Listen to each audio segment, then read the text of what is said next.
Back in the day, the building up there, the two-story building on the corner of Main and 6th.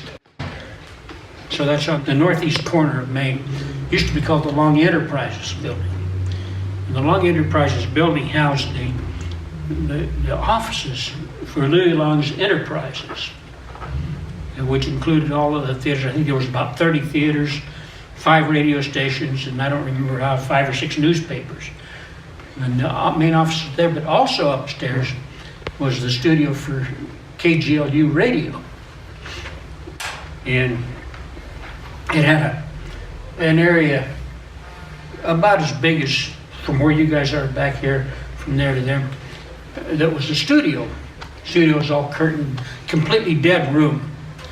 So you could go in there and sit. The control room was just right at the end of that, with the glassed in front. Soundproof. Studio was soundproof. And I went up there one evening, I was playing with some guys. We'd had a record deal.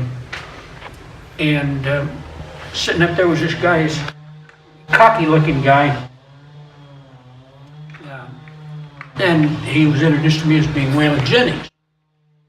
Waylon, a short time after Buddy Holly's death, everybody knows that Waylon was the person who had given his seat over on the plane to, I believe it was the Big Bopper, when the Buddy Holly tour left and was going to Clear Lake, Iowa. But anyway, Waylon, short time after that, moved over to Safford. So he met him up there in the studio. And we were talking and this and that and the other.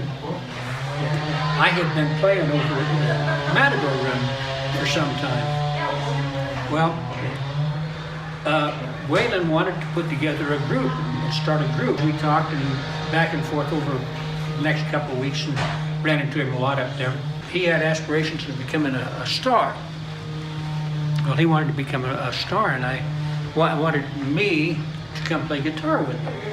And he had a job playing over at a place over here where Honda Hacienda was, or where it later was, over by the Club Gila, which is now the Bullpen. And he had a place over there to play. He was playing about four, I think it was 4 nights a week over there at the Club Gila. It was called Blocky's Little Maverick. Blocky Rutherford was the owner. Come play with me over here. He says, I'm going to be a star one of these days. I said, you know, Waylon, I'm playing over there at the Matador with all these big stars. You played with Buddy Holly, but, you know, that's okay. Doesn't do me anything. I'm working over there with Roy Clark over at the Matador most of the time. Because Roy was the guy that came in here 3 or 4 times a year for several weeks a year. Anyway, I said, no, I don't want to, but as time went on, I'd visit him over there at Blocky's Little Maverick from time to time. He was over there about 6 months. And he got a couple of guys come down from Phoenix to play with him. And so he started this little group, and he was here about 6 months playing over there, and then he went down to Casa Grande to a place called the Galloping Goose. Casa Grande, played there for about 6 or so months, then moved up to Mesa, and, well, the rest is pretty much history.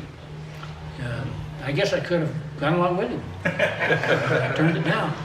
As far as the Willie Nelson story, I really didn't ever play with Will. But he came here one time, and he was here for 2 weeks, 6 nights a week.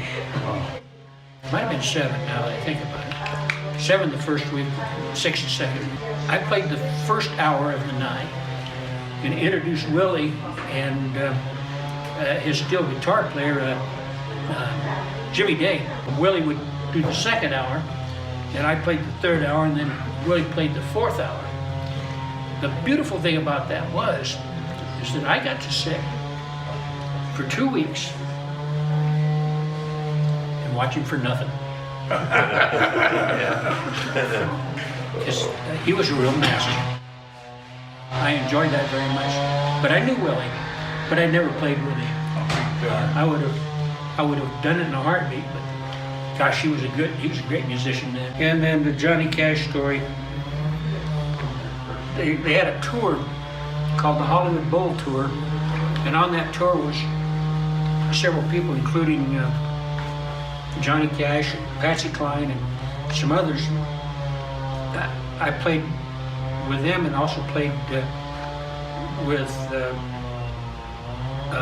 Patsy Cline and a fiddle player at one point. It was like 6 or 7 acts. Gordon Terry, Patsy Cline, and then she was the last act before Johnny Cash. And Johnny came out.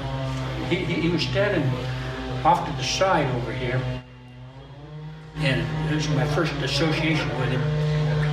And so he's standing kind of leaned against the wall, kind of with his eyes going, sort of like that, you know. I said, "Hey, John, you're up next." My first encounter with him.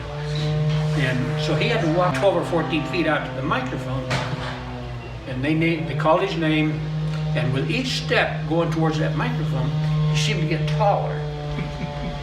I don't know how, but he seemed to. And he walked up into that mic and said, "Hello, I'm Johnny Cash." And the whole room, and I'd been out there 3 times that night, never saw this. The whole room just went, and all of a sudden I realized, gosh, that's what a superstar is. And that's where it was a big moment in my life, because I knew I'd been out there with stars before, just polite applause. But him, they went to woof. And he owned the place.